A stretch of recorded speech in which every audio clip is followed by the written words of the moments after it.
Salut à tous, c'est Christian Mythologie Astrale. Si vous m'avez trouvé, c'est que vous êtes plutôt futé. Et aujourd'hui, on se retrouve dans la micro-mini, toute petite série que j'ai appelée humblement Summer Class, même si c'est pas vraiment une classe, parce que c'est beaucoup plus sur le format podcast pur, hein. Là, on n'est vraiment pas dans une série, on n'est pas en train de discuter d'un aspect ou d'un archétype en particulier. D'ailleurs, est-ce qu'on parle vraiment d'astrologie? Et, euh, et ouais, et du coup, dans ce dernier épisode d'été, avant la rentrée, bah, déjà, je voulais vous remercier à tous d'être là, de répondre présent, même pendant les vacances. C'est vraiment hyper touchant. Enfin, c'est quand on est créatif et artiste, enfin, le plus, bon, évidemment, le plus beau cadeau qu'on puisse se faire à soi-même, c'est de donner vie à son art et de contempler son propre art et d'apprécier son art, évidemment, avant tout, hein. Mais je trouve que c'est tout aussi cool quand on a le retour des autres, d'autant plus que je suis Lyon. Et en fait, le retour des autres, c'est important. C'est important, c'est pas indispensable et il faut jamais, surtout pour les lions qui m'écoutent, faut jamais considérer ça comme indispensable parce que sinon c'est la mort. Enfin, c'est compliqué, mais c'est quand même cool, voilà, d'avoir du feedback et de voir que les gens apprécient ce qu'on fait. En fait, en soi, c'est pas vraiment que j'apprécie le fait que les gens kiffent ce que je fais. C'est beaucoup plus le fait de savoir que ça fait du bien aux gens. Enfin, littéralement, je sais que j'ai vraiment le sourire aux lèvres quand quelqu'un me dit qu'il s'endort avec ma voix le soir ou qu'il écoute mon podcast avant de dormir, quoi. D'autant plus que tous les épisodes ne sont pas des plus tendres. Donc ça me touche vraiment. Et ça me donne plein d'autres idées d'ailleurs. Euh, non, aujourd'hui, je voulais vous dire que j'étais hyper content parce que j'ai enfin lancé le Club Astral. Donc le Club Astral, c'est le club de lecture que j'avais visualisé dans ma tête avant même que Mythologie Astrale n'existe. En vérité, j'ai toujours voulu, depuis que je suis tout petit, faire un club de lecture. J'ai toujours trouvé que c'était le truc le plus cool qui puisse exister. D'ailleurs, pour la petite anecdote, la première fois que j'ai participé à un club de lecture, j'étais en Angleterre, dans une toute petite ville paumée au milieu de nulle part qui s'appelle Peterborough. You have to say it like the Queen. Peterborough. Et je sais pas, c'est en plein milieu de l'Angleterre, c'est un peu la Creuse anglaise pour moi. Et donc je me suis retrouvé là-bas seul pendant des mois parce que je voulais absolument avoir une expérience à l'étranger et c'est la seule expérience qui s'est présentée. Donc j'ai saisi ma chance, je suis parti. Et en fait, je me suis retrouvé chez une vieille dame qui avait, si je ne me trompe pas, 76 ans. Et donc voilà, en fait, elle louait sa chambre et tout, donc je me suis retrouvé là-bas. Et en fait, c'était genre juste la meilleure coloc de ma vie, quoi. Genre, c'est avec ses petits chats et tout. Et franchement, c'est pas du tout mes ambiances. Ah, je dis cash, net, précis, c'est absolument pas mes ambiances. Petite grand-mère dans une ville désolée, au milieu de l'Angleterre. C'est voilà, pour moi, le scorpion en moi il hurle. C'est la recette pour se faire découper en morceaux et qu'on vous retrouve dans une poubelle 20 ans plus tard, quoi. Donc j'étais pas du tout rassuré en fait en y allant. Je me dis oh là là, il t'arrive un truc, il y a personne qui va te retrouver. Donc vraiment le scorpion en moi, quoi. Il imagine toujours le pire. Et en fait non, elle était trop nice, c'était trop mignon. Genre je pense qu'à l'époque j'étais même pas encore out. Donc j'étais un peu en mode bon, est-ce que si elle pose des questions et tout sur ma copine et compagnie, qu'est-ce que je dis et tout blablabla. Et en fait non, pas du tout. On s'est retrouvé donc dans ce book club qu'elle a avec ses amis. Elle fait partie de ce book club depuis presque 10 ans. Ça m'a, franchement, c'était une expérience de fou. Ça m'a vraiment ému aux larmes et tout. Et donc, j'ai participé au book club. Donc, parfois, elles se réunissent chez elle. Parfois, elles se réunissent dans une espèce de petit pub à Peterborough. Franchement, c'est une toute petite ville industrielle. Enfin, ça ressemble vraiment à rien. Enfin, c'était, je sais pas. C'était pas forcément la meilleure phase de ma life parce que j'étais vraiment seul.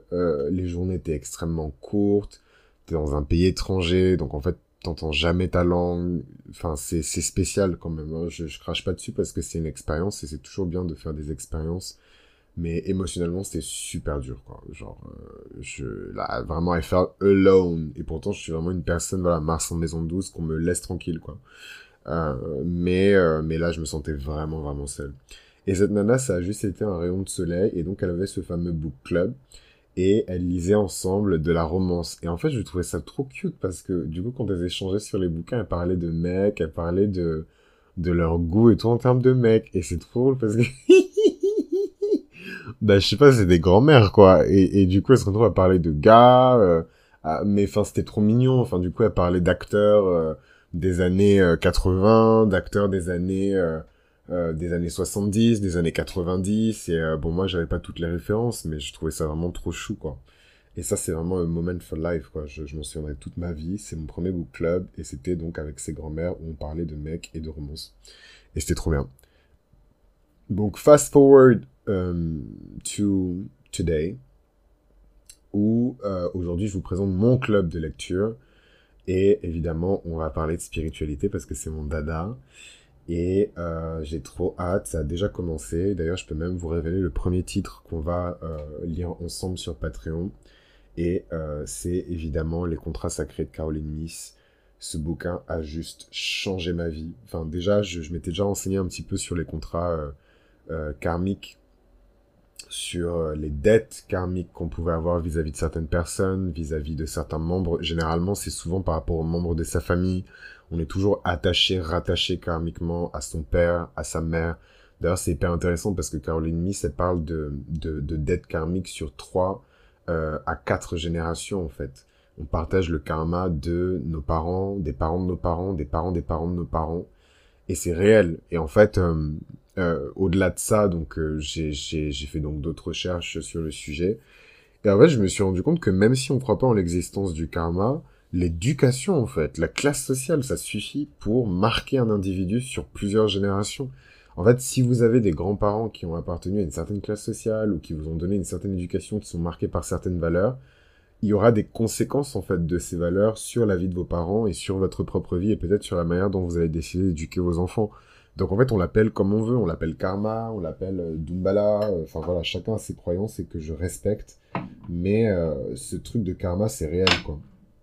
Et donc la nana Caroline Myss, elle a sorti ce bouquin. C'est une femme que j'adore parce que elle est vraiment, enfin, en tout cas, quand j'essaie d'imaginer un idéal professionnel dans ces métiers un peu New Age, spirituel, c'est Caroline Myss. Elle a aucune honte. Elle est complètement décomplexée. D'ailleurs, j'aimerais bien voir son chart. Elle est complètement décomplexée. Elle a aucune honte. Elle a pas du tout cette espèce de fausse pudeur par rapport à l'argent, par rapport à la situation matérielle. Elle dit sans cligner des yeux que son placard est rempli de vêtements de designer.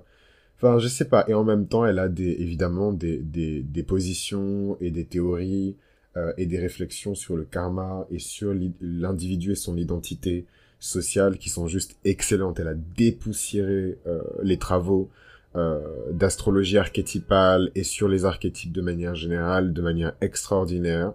C'est vraiment une nana que j'aime beaucoup et que, enfin, à plusieurs niveaux en fait, en tant que personne, en tant qu'individu, en tant qu'auteur, en tant que, comment dirais-je, bon, c'est compliqué de formuler ça comme ça, mais en tant que guérisseuse, healer, parce qu'elle dit, elle permet à beaucoup de personnes de poser des mots sur des choses qui ressentent depuis des années, des mal-être qui ressentent depuis des années, des attachements, des dettes, des addictions qui ressentent depuis des années. Et ça, pour moi, c'est vraiment faire du vrai boulot, quoi. Donc, c'était évident pour moi que on choisisse ce bouquin-là pour commencer. Et on va débriefer tout ça ensemble à la rentrée, évidemment, pour laisser le temps à tout le monde de pouvoir lire le bouquin. Moi, d'ailleurs, je suis en train de le relire. J'en ai profité pour lire d'autres bouquins de Caroline Myss et c'est juste la grosse éclate, quoi. Donc, et la meilleure partie pour moi dans le club de lecture, évidemment, enfin, la lecture, elle est géniale, mais en fait, c'est le fait de débriefer tous ensemble sur la lecture. C'est le truc le plus kiffant. Je sais que ça va être la cerise sur le gâteau. Et, euh, et en fait, ce qui m'intéresse particulièrement dessus, enfin en tout cas sur le sujet et même dans la forme, c'est aussi l'intelligence collective. En fait, on a tous des parcours différents, on a des formations différentes, on est issus de cultures différentes, on est issus de philosophies de vie différentes. Et en fait, on pose pas du tout le même regard sur un même livre, chacun en fait. Donc forcément, la restitution et la délibération entre guillemets, en tout cas toutes les discussions qu'on va pouvoir avoir sur le bouquin vont juste être fantastiques. Et j'ai trop hâte. J'ai trop hâte parce que cette notion de contrat sacré, c'est quelque chose qui me touche énormément. Moi, j'estime que j'ai dû signer beaucoup de contrats karmiques, en fait, en entrant dans cette vie. Des contrats karmiques, peut-être qui n'étaient pas forcément pertinents par rapport à ma trajectoire de destinée. Aujourd'hui, je suis en train de régresser, dans le bon sens du terme, de faire demi-tour et de repartir dans une autre direction. Et mythologie astrale y est pour beaucoup, vous y êtes pour beaucoup. Et voilà, c'est important pour moi de le dire. D'ailleurs, c'est bizarre pour moi de dire tout ça à voix haute et publiquement, mais je pense que c'est vraiment la saison des lions. Et puis, voilà, Vénus est en lion. Moi, ma maison en lion, c'est ma maison de la carrière. Donc, toutes ces questions de carrière et de réputation, c'est hyper important pour moi. C'est très central, en tout cas, dans ma vie. Peut-être que ça prend trop de place, mais en tout cas, c'est hyper important. Et voilà, pour faire un peu, pour revenir en tout cas à ce que je disais au début, cette nana, Caroline Miss, enfin, c'est vraiment l'une des premières personnes qui m'a prouvé que professionnellement, c'était possible, en fait. On peut envisager une carrière là-dedans, tout en se regardant dans le miroir le matin sans se dire qu'on est un charlatan, un charmeur de serpents, un vendeur de tapis ou qu'on fait la danse du ventre, voilà. Et du coup, c'était hyper important pour moi, juste pour ça, de commencer par elle et par les contrats sacrés. Dans le bouquin, c'est hyper intéressant parce qu'elle parle certes des contrats sacrés et des liens qu'on peut avoir avec certaines personnes, mais elle parle aussi de la roue du destin. Enfin, c'est hyper... En fait, elle parle d'astrologie sans parler d'astrologie et c'est tellement beau. Pour moi, c'est vraiment les racines de l'astrologie. Ce sont des racines philosophiques, surtout. C'est une manière de voir le monde et d'interpréter le cosmos, l'astrologie.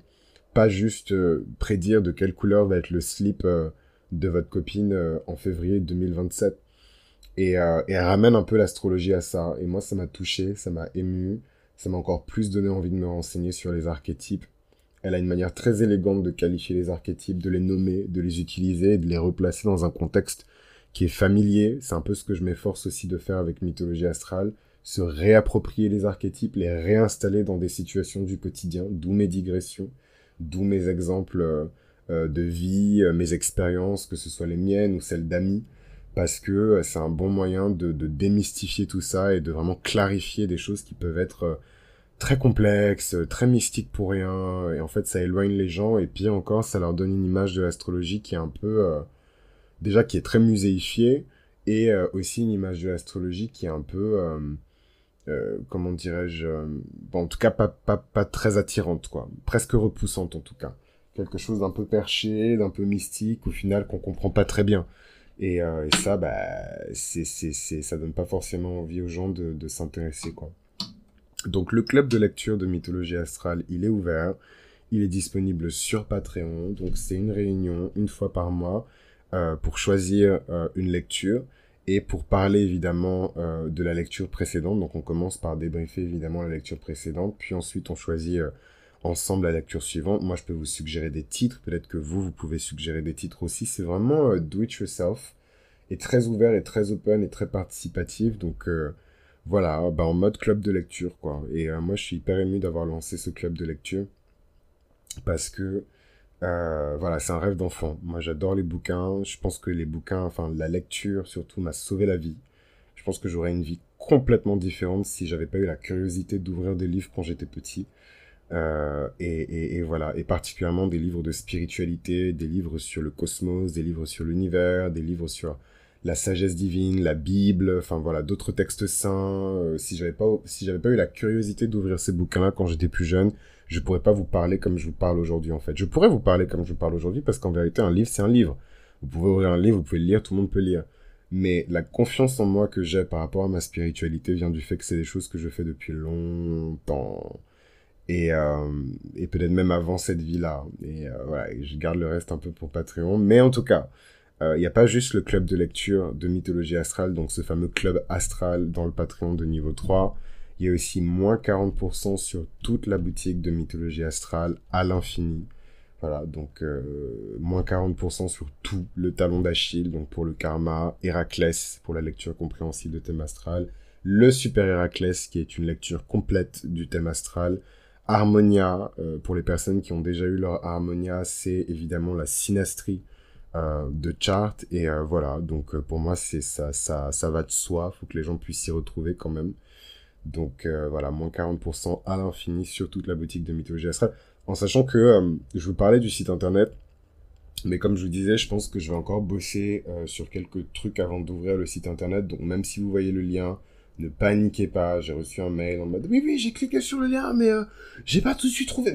No panique. Vous m'envoyez un mail comme d'habitude. Tout va bien. C'est pas encore la fin du monde. C'est pour bientôt, mais pas tout de suite. vous m'envoyez un mail. Le mail, il est toujours dans la description de l'épisode et on voit ensemble ce qu'on peut faire. Donc, et après, évidemment, le Patreon de niveau 3, en fait, il cumule les avantages et les privilèges des deux autres Patreons. Donc, évidemment, il y a le bonus supplémentaire pour chaque série du podcast, la bonbonnière qui fait qu'en fait, on se réunit déjà une fois par mois pour discuter ensemble, et plein d'autres petites surprises, notamment des petites séries privées que je fais sur Patreon. J'ai lancé, enfin, en tout cas, j'ai commencé une série qui s'appelle Les Disciples 2. D'ailleurs, il faudrait peut-être que je m'y remette. Et en fait, je fais les disciples selon chaque archétype de planète. Donc les disciples de Vénus, les disciples de Neptune, Walt Disney, les disciples de Mars, Genghis Khan, les disciples du Soleil, Barack Obama, Meghan Markle. Voilà, donc c'est un peu ma série chouchou. J'aime bien cette série-là. Et c'est vrai qu'elle me permet de parler aussi directement des charts des gens. C'est quelque chose que j'aime beaucoup faire. D'ailleurs, si ça vous intéresse, n'hésitez pas à en parler dans les commentaires. Est-ce que ça vous intéresserait que je décortique le thème astral de certaines personnalités publiques, de certaines célébrités, personnalités connues? C'est quelque chose que j'adorerais faire. Bon, en tout cas, en attendant, moi je vous souhaite d'excellentes vacances d'été et on se retrouve à la rentrée pour la saison 3 de Mythologie Astrale. Et pour les impatients, rejoignez-moi sur Patreon, niveau 1, niveau 2 ou niveau 3. Je serai ravi de vous recevoir. Je vous embrasse.